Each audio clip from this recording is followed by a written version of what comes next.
Berdaulatlah firman-Mu di tengah kami Tuhan. Berbicaralah Tuhan, sebab kami siap untuk merenungkan firman-Mu. Hati kami siap untuk diajar. Hati kami siap untuk merenungkan dan melakukannya.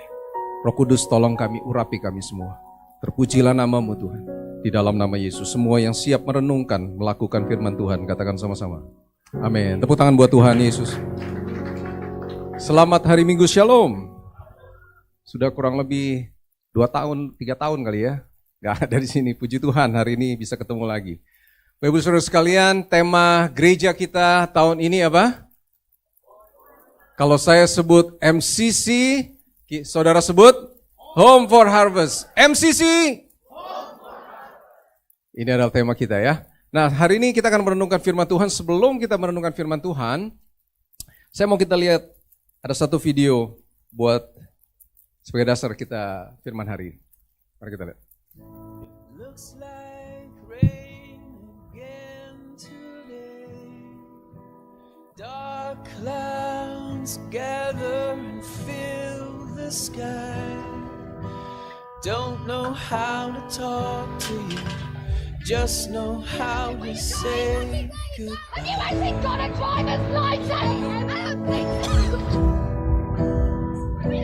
Go back where you came from. Learn to speak English. Go back where you came from.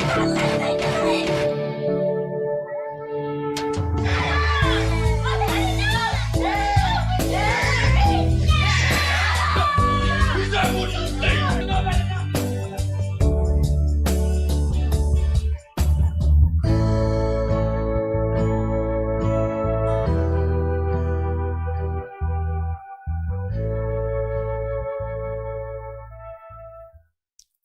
Ya, tagline di situ sebagai penutup bagus ya. Apa yang anak-anak kita lihat, dia akan lakukan. Nah, hari ini Bapak Ibu Saudara sekalian, saya akan bicara sebuah tema khotbah saya hari ini, discipleship starts at apa?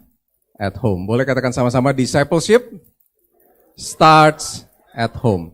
Saya percaya pemuritan itu dimulai di rumah. Pemuritan itu tidak dilakukan hanya tugas gereja, tapi harus dilakukan mulai dari rumah kita. Yang percaya katakan amin. Dimulai dari mana? Dari rumah kita semua. Nah, hari ini kita akan belajar sama-sama firman Tuhan. Sebelum kita mulai, Hakim-Hakim 2, kita tahu Hakim-Hakim ini kitab yang luar biasa ya. Terjadi siklus yang selalu berputar. Nah, firman Tuhan bilang di Hakim-Hakim 2 ayat ke-6, setelah Yosua melepas bangsa itu pergi, maka pergilah orang Israel masing-masing ke milik pusakanya untuk apa saudara? Memiliki negeri itu. Dan bangsa itu beribadah kepada Tuhan, baca sama-sama, sepanjang zaman Yosua dan sepanjang zaman para tua-tua yang hidup lebih lama daripada Yosua.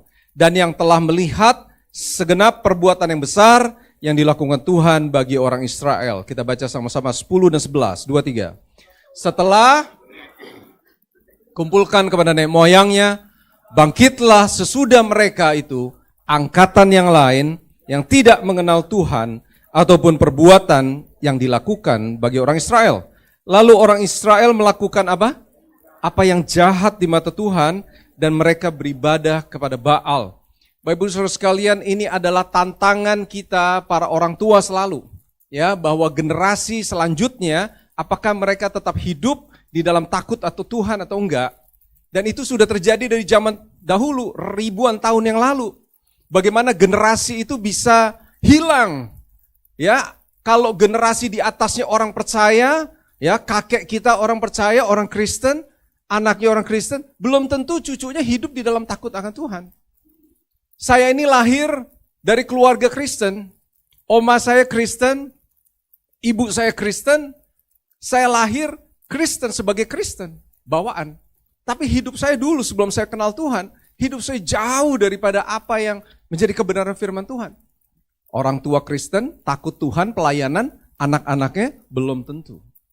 Untuk itu generation lost ini, kalau dulu sudah terjadi, saya percaya hari ini itu bisa terjadi juga. Dan itu harus menjadi perhatian kita bersama. Katakan sama-sama, itu penting. Nah, Bapak Ibu Saudara sekalian, hari-hari ini ada sebuah gereja, ya kita lihat ya, sebuah gereja di England, di Inggris sana, Mereka melakukan ada church, ada wrestling. Supaya apa? Katanya tujuannya supaya bisa menarik orang katanya. Supaya bisa menarik orang datang ke gereja. Kita bersyukur di gereja nggak ada ya Pak Gembala. Nggak ada, puji Tuhan. Mereka harus melakukan sesuatu yang entertainment. Untuk apa? Supaya orang itu ada alasan untuk datang ke gereja. Kita tahu bagaimana Eropa hari ini, Bapak Ibu Saudara sekalian, gereja-gereja itu yang tadinya gereja sekarang sudah jadi pub, sudah jadi museum, sudah jadi bar, sudah jadi diskotik. Ada yang disulap sudah menjadi tempat ibadah seberang. Ada juga. Kita tahu bagaimana kekristenan dulu lahir dan itu menjadi akar di dalam kepercayaan bagaimana bangsa Eropa pada saat itu. Sekarang mereka mengalaminya.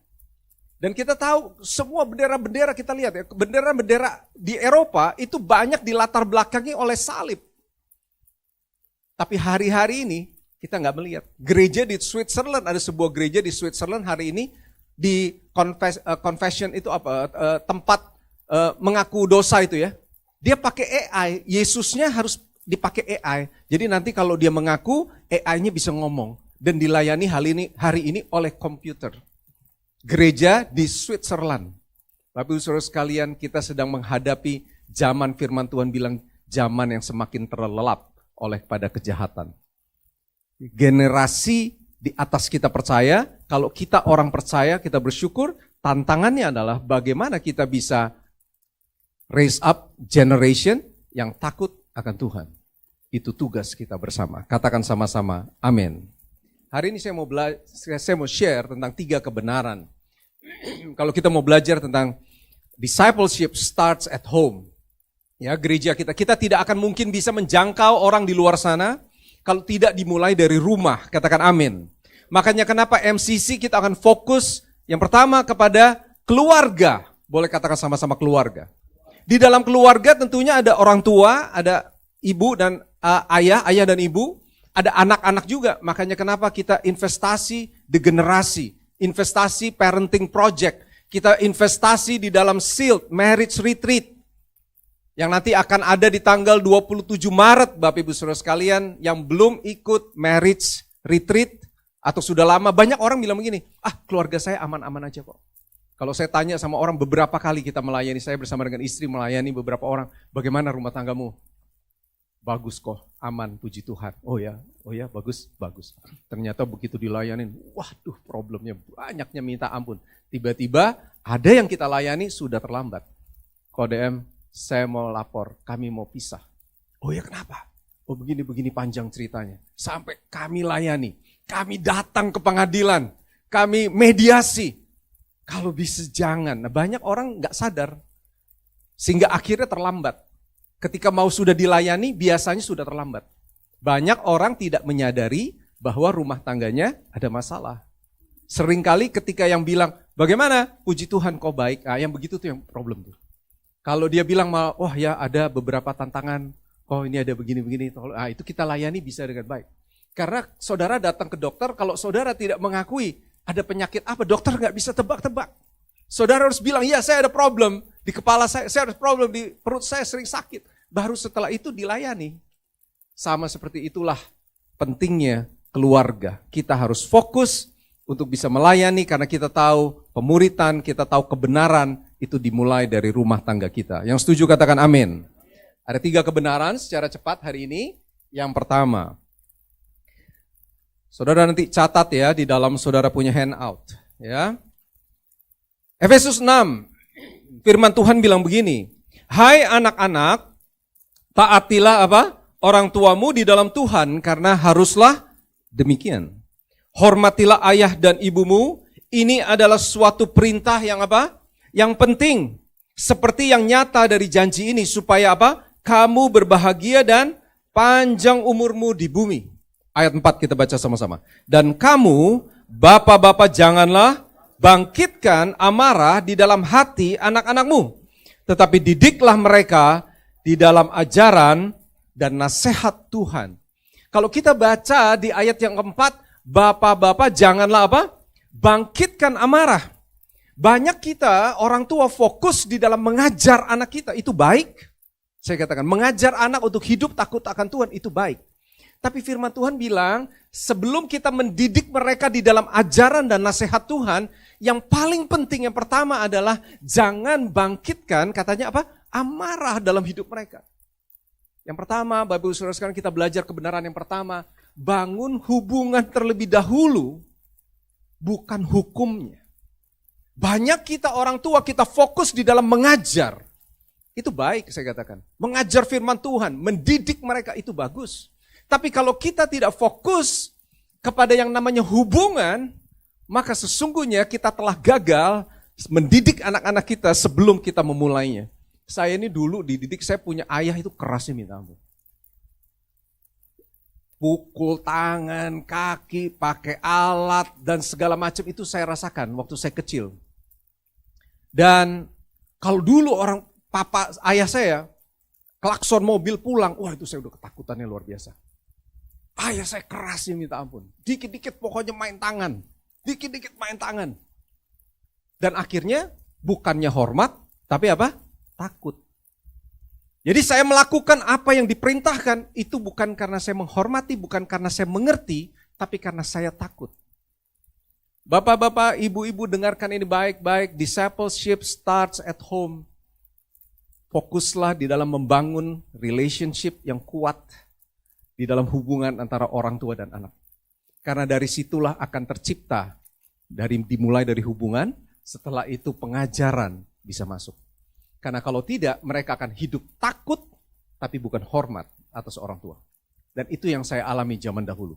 Nah, ada seorang hamba Tuhan namanya Josh McDowell. Dia adalah seorang evangelis, seorang penulis buku rohani yang luar biasa. Beliau sudah menulis ada lebih dari 150 buku, Bapak Ibu Saudara sekalian. Beliau katakan begini, kita baca sama-sama. Saudara bisa tulis di situ ya. Kebenaran tanpa disertai dengan hubungan akan membawa apa? Akan membawa kepada penolakan. Saudara mau ngomong apapun itu, saudara mau ngomong firman Tuhan, kebenaran tanpa disertai dengan hubungan akan ada apa? Penolakan. Sehingga akhirnya pada saat itu saya melakukan apa yang diperintahkan hanya di depan orang tua saya, terutama ayah saya. Saya tidak melakukannya sebagai hukum yang ada di dalam hati dan hidup saya. Saya tidak hidupi itu, yang ada adalah penolakan. Karena tidak didasari dengan apa? Hubungan. Yang kedua, peraturan, saudara tulis di dalam handout saudara. Peraturan sebanyak apapun, tanpa disertai dengan apa? Hubungan akan membawa kepada apa? Pembangkangan. Saya dulu nakal ya minta ampun. Sampai gak pulang udah pagi, jam 5, jam 7 pagi, ting nong bel. Zaman dulu masih ada bel ya, gak tahu bel itu masih ada gak zaman sekarang. Pulang ke rumah naik mobil gitu kan, ting nong, mbak saya keluar. Ini mbak udah ikut saya dari kecil. Kalau saya dipukul sama ayah saya, mbak ini yang pasang badan di tengah-tengah. Jangan tua, jangan pukulin Sio gitu. Oh, yang di tengah-tengah itu namanya Gimah. Sekarang masih ada orangnya. Di rumahnya Ibu Nani itu. Dia ikut saya dari saya kelas 2 SD kira-kira. Kelas 2 SD kira-kira umur 7. Jadi kurang lebih sudah 44 tahun. Mbak Gimah ini ngikut. Ting nong. Gimah keluar, nyo. Kuncinya enggak ada nyo, pintunya. Hah? Kenapa buka dong? Gak ada nyo, papi simpen ambil kuncinya. Hah? Jadi gue gimana Gim? Ya gak tahu aku nyo, aku gak tahu di mana disimpan kuncinya. Ya sudahlah aku cabut lagi, jam 7 pagi cabut lagi Bapak. Peraturan sebanyak apapun, tanpa disertai yang namanya hubungan, yang ada adalah apa? Pembangkangan. Dengar ini Bapak Ibu, dengar ini calon orang tua, ini penting untuk kita semua. Yang ketiga, Josh McDowell bilang bahwa disiplin tanpa disertai dengan apa? Hubungan akan membawa kepada 1, kepahitan, 2, kemarahan, dan yang ketiga, penolakan. Saudara mau disiplinkan anak saudara bagaimanapun, saudara bisa mau pakai tangan, mau pakai hukuman apapun, mau dikunci di WC, apapun, tanpa disertai dengan yang namanya hubungan, yang ada adalah mereka akan hidup di dalam kepahitan. Saya masih bisa ingat bagaimana saya kecil itu dikurung sama ayah saya, masuk di kamar mandi, gelapnya minta ampun. Saya masih bisa ingat sampai sekarang. Saya ketakutan, saya teriak. Si Mbak Gimah, penolong saya nggak bisa apa-apa. Karena aku dikunci sama ayah saya. Zaman dulu masih kunci itu kan. Dikunci, saya masih ingat sampai hari ini. Semua yang namanya disiplin tanpa disertai dengan apa? Hubungan akan membawa kepada kepahitan, kemarahan, dan yang namanya penolakan. Untuk itu Bapak Ibu Saudara sekalian, yang pertama kita belajar hari ini kebenaran. Discipleship starts at home. Bangunlah hubungan. Nah, firman Tuhan tapi juga berkata buat anak-anak yang kedua, dari 10 perintah Allah semua, tidak ada yang mengandung janji, cuman ada satu perintah daripada 10 perintah Allah yang mengandung janji, yaitu hormati ayah ibumu. Karena kalau kamu hormati ayah ibumu, katanya kamu akan lanjut umurmu, kamu akan panjang umur dan diberkati. Dari 10 perintah Allah tidak ada satupun perintah yang mengandung janji, kecuali daripada satu perintah, yaitu hormatilah ayah dan ibumu. Sekarang saya mengerti tentang kebenaran firman Tuhan. Waktu saya bertobat, saya adalah orang pertama yang bertobat di keluarga saya. Panjang ceritanya, kami menikah tahun 98, tahun 99 saya kenal Tuhan. Dan pada saat itu saya bertobat, kami bertobat. Orang tua saya belum ada yang bertobat. Saya mendoakan orang tua saya. Ketika mereka pisah zaman dulu kan, papa selalu, ibu bikin bingung sama anak-anak. Papa bilang apa? Mamimu bla bla bla bla bla. Nanti kita datang ke mami. Mami bilang, papimu itu bla bla bla bla bla. Kita bingung, ini jadi yang benar yang mana ini? Yang benar yang mana ini? Kita nggak tahu. Waktu saya bertobat, ada kemarahan, ada pembangkangan, ada penolakan, ada. Tapi waktu saya bertobat, mengerti tentang firman Tuhan, saya berdoa buat orang tua saya. Sehingga yang kedua yang bertobat di keluarga kami, Ibu Nani. Puji Tuhan, tepuk tangan buat Tuhan. Saya berdoa, Tuhan biasanya orang tua mendoakan anak ya. Ini anak mendoakan orang tua. Tuhan doain, mami, bla, akhirnya bertobat, puji Tuhan. Satu-satu bertobat, puji Tuhan. Itu ada mertua saya di situ juga bertobat, puji Tuhan. Jadi nggak selamanya orang tua itu mendoakan anaknya. Anaknya juga bisa berdoa buat keselamatan orang tuanya. Dengar ini anak-anak yang masih muda yang di sini. Kalau orang tua kita belum hidup dalam kebenaran, doakan mereka. Karena doa kita itu semuanya didengar oleh Tuhan dan dijawab sesuai dengan waktunya Tuhan. Kita nggak hidup di dalam keluarga yang sempurna, nggak ada. Oleh sebab itulah kita perlu Tuhan. So yang pertama kita belajar hari ini, membangun apa? Membangun hubungan dan bukan hukum. Ya. Yang kedua, discipleship starts at home, Ulangan 6. Ulangan 6 berbicara pada saat itu ketika bangsa Israel mau masuk kepada tanah perjanjian, dan ini adalah perkataan dari Musa pada saat itu. Apa yang kuperintahkan kepadamu pada hari ini apa?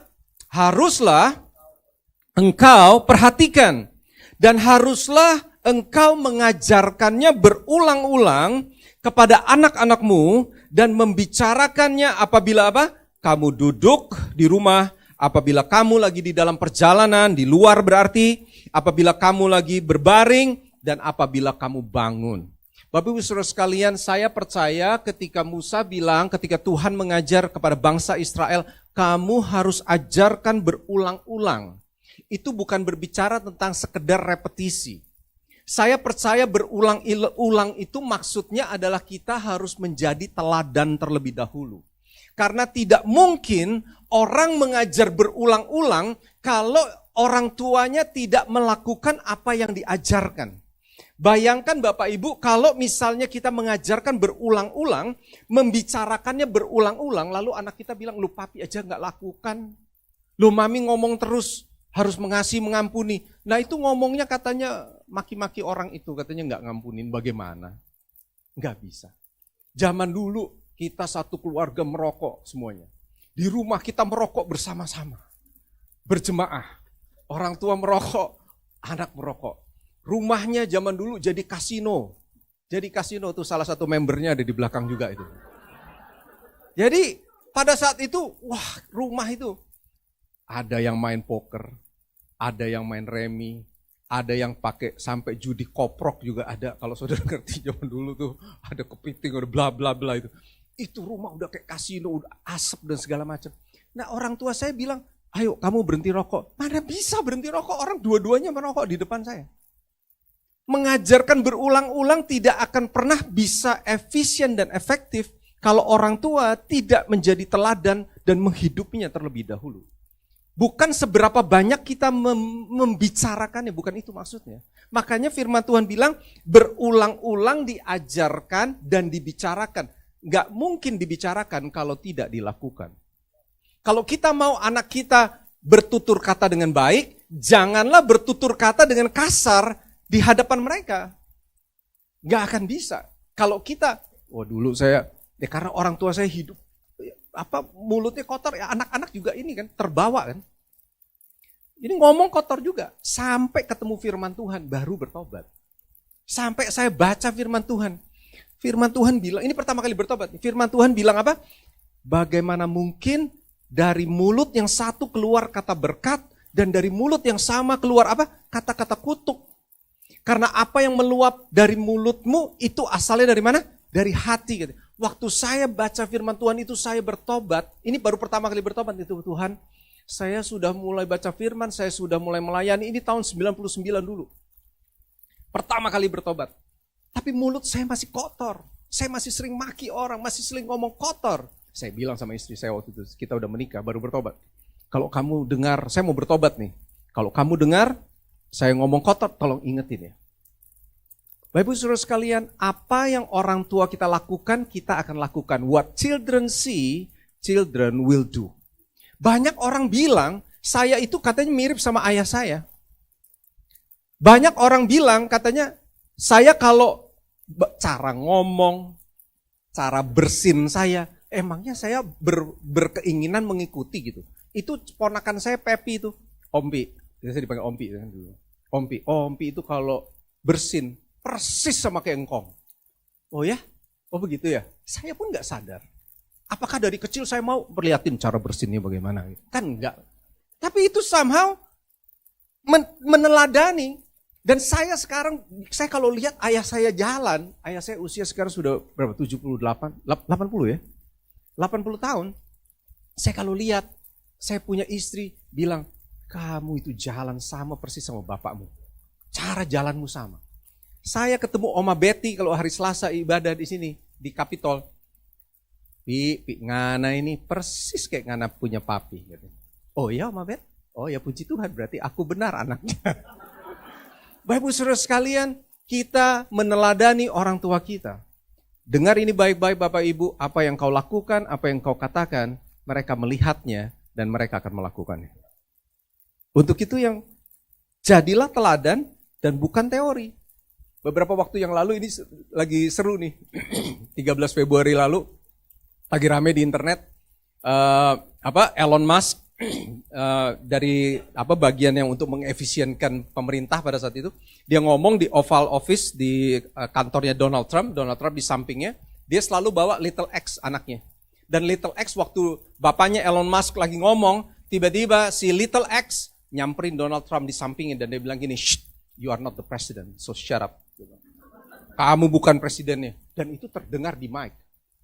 Kamu bukan presidennya, jadi diam. Dia bilang gitu. Satu-satunya pertama kali saya melihat Donald Trump speechless gak bisa ngomong. Karena Elon Musk lagi ngomong bla bla bla bla bla. Bapak Ibu, banyak analis bilang begini. Kan di Amerika itu banyak artikel yang lagi bilang gini.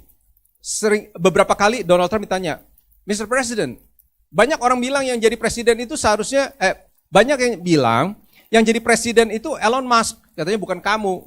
Dia bilang gitu. Oh enggak, Elon Musk saya yang perintah untuk lakukan apa, kata Donald Trump.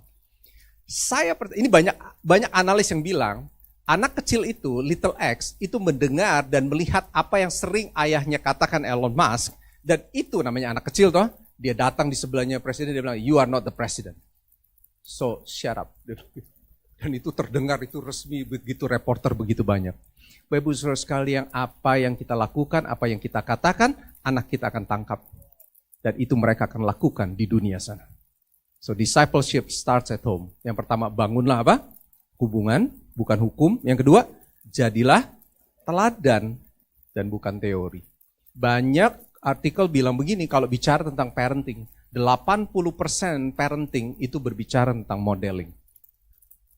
Jadi Bapak Ibu mau belajar, mau buku, apapun tentang parenting, parenting itu 80%-nya bukan pengajaran, bukan teori, tapi modeling atau teladan.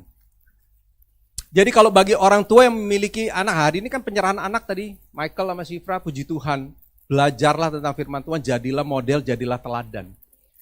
Bapak Ibu Saudara sekalian, ada sebuah studi yang pernah dilakukan pada saat itu, dilakukan di tahun 2000. Bagaimana apa yang terjadi kalau ayahnya nggak rutin ke gereja dan ibunya rutin? Berapa persen anaknya akan tetap beribadah di gereja pada saat dewasa? Saudara bisa catat di situ ya. Ternyata katanya hanya kurang dari 10%. Kalau ayahnya nggak datang ke gereja, tapi ibunya sering datang. Menurut risetnya katanya kurang dari 10%. Pertanyaannya sekarang bagaimana kalau ayahnya ikut, rutin? Menurut riset tersebut katanya 67%. Hampir 7 kali lipat anak-anaknya akan tetap beribadah di gereja pada saat mereka dewasa. Saya tidak bilang bahwa peran ibu itu tidak penting. Tapi peran ayah itu sangat penting untuk memberikan jati diri, status kebenaran, fondasi iman di dalam rumah tangga. Ibu-ibu jangan khawatir. Di firman Tuhan sudah terlalu banyak firman, kita tahu cerita tentang bagaimana Rahab pada saat itu, tahu cerita tentang Rahab ya. Yosua pada saat itu mau menyerang, mau menghancurkan Yeriko. Kirim 2, ada pengintai. Diselamatkan oleh Rahab. Rahab itu seorang pelacur. Rahab itu bukan orang percaya. Rahab itu orang kafir pada saat itu. Tapi Rahab kita tahu ceritanya mereka menyelamatkan 2 pengintai itu. Dan singkat ceritanya Rahab lalu menikah dengan yang namanya Salmon. Salmon menikah dengan Rahab seorang pelacur, bukan orang percaya. Mereka punya anak namanya Boaz. Boaz ini yang menikah dengan Ruth. Ruth punya anak namanya Obed. Obed lalu punya anak namanya Isai. Isai punya anak namanya Daud. Ibu-ibu, sekalipun kita punya kekurangan, sekalipun kita punya masa lalu yang tidak baik, kita tetap memegang peranan penting karena ada Tuhan. Jadi bagaimana kalau ayah suaminya belum bertobat? Saya katakan selama masih ada Tuhan, Tuhan bisa tetap berperan di dalam kita, ibu-ibu mendidik anak-anak kita. Seorang pelacur, seorang Ruth. Ruth itu juga orang Moab. Ruth itu bersama dengan Naomi kan, ibunya, ada Ruth dan juga ada siapa? Orpah. Anak-anaknya sudah mati. Dia bilang udahlah kalian pulang aja ke Moab. Udah percuma, udah kelaparan, udah gak ada apa-apa, pulang aja. Lalu Ruth bilang, aku akan ikut kepada kamu, ibu mertua, kemanapun kamu pergi. Kemanapun kamu tidur, aku akan tidur di sana, kamu ada di sana. Bangsamu adalah bangsaku, Allahmu adalah Allahku. Ruth itu orang Moab, musuhnya bangsa Israel, bukan orang percaya. Tapi dia hari ini merupakan keturunan yang bisa menghasilkan yang namanya Tuhan Yesus. Isai, Daud, lalu kita tahu cerita tentang Yesus. Ibu-ibu, selama masih ada Tuhan, tetap Tuhan bisa berperan penting di dalam kita, bekerja di dalam hidup kita, mendidik anak-anak kita. Katakan amin. Peran ayah penting, peran ibu juga penting. Oke? Yang berikutnya. Pertanyaannya sekarang apa yang harus dimodelkan? Musa bilang, inilah ketetapan, inilah peraturan yang aku ajarkan atas perintah Tuhan yang harus dilakukan. Supaya seumur hidupmu, engkau dan anak cucumu, generasi kita di bawah kita ini, takut akan Tuhan dan berpegang. Jadi perhatikan ini, perintah dan ketetapan. Ini apa yang harus kita lakukan ya. Yang kusampaikan supaya lanjut umurmu. Dengarlah hai orang Israel, Tuhan itu Allah kita, Tuhan itu Esa. Yang harus kita modelkan adalah ini Bapak Ibu. Kita baca sama-sama 2-3. Kasihilah Tuhan Allahmu dengan segenap hatimu, dan dengan segenap jiwamu, dan dengan segenap apa? Kita boleh ajarkan semuanya. Tapi satu yang tidak boleh terlepas menjadi fokus kita adalah mengajarkan untuk hidup, takut, dan mengasihi Tuhan dengan segenap jiwa, segenap hati, segenap kekuatan, segenap pikiran. Itu yang harus kita ajarkan kepada generasi-generasi di bawah kita, kepada anak cucumu katanya. Inilah yang kamu harus ajarkan. Saudara belajar sesuatu hari ini? Mari kita lihat yang ketiga, terakhir. Cerita tentang Imam Eli.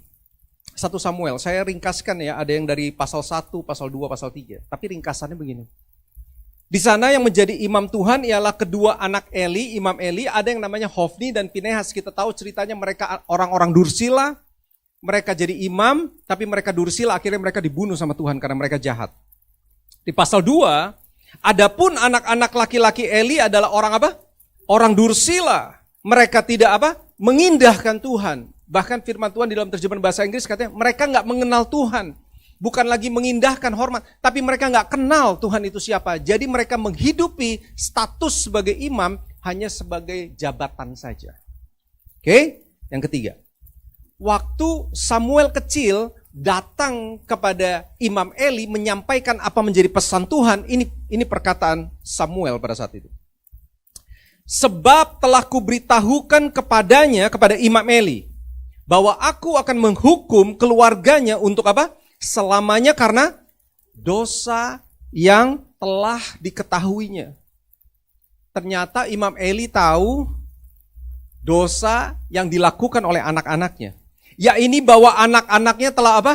Menghujat Allah, tetapi ia tidak memarahi mereka. Lalu Samuel memberitahukan semuanya itu dengan tidak menyembunyikan sesuatu pun kepada Imam Eli, dan perhatikan apa yang menjadi jawaban Imam Eli atas pesan Tuhan melalui Samuel. Kemudian Eli berkata apa? Dia Tuhan, biarlah diperbuatnya apa yang dipandangnya baik.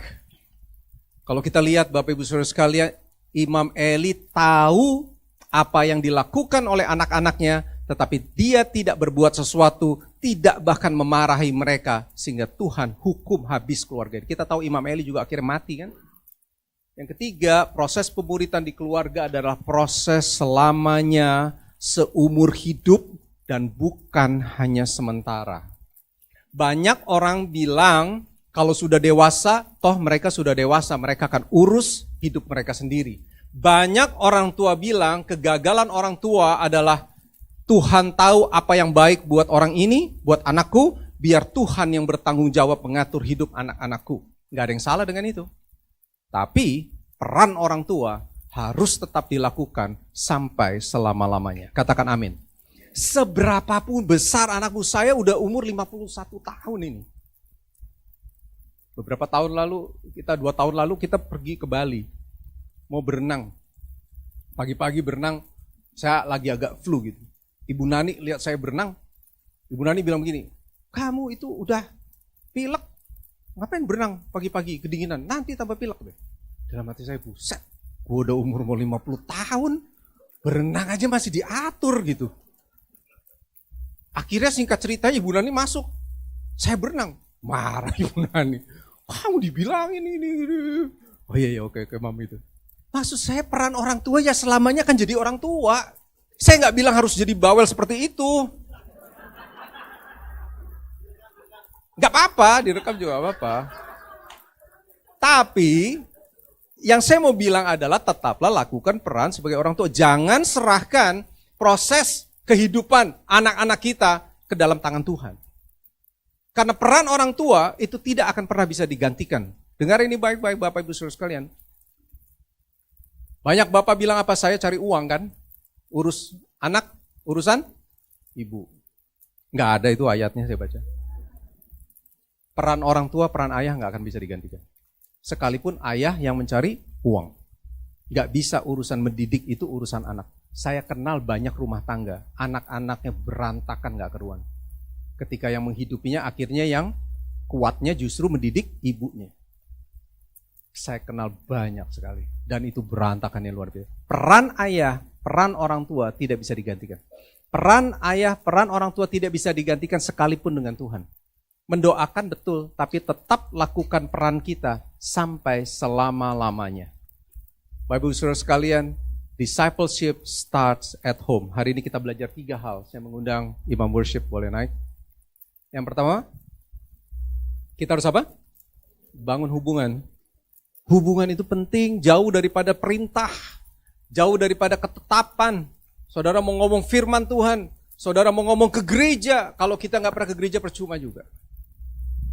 Yang kedua, menjadi apa?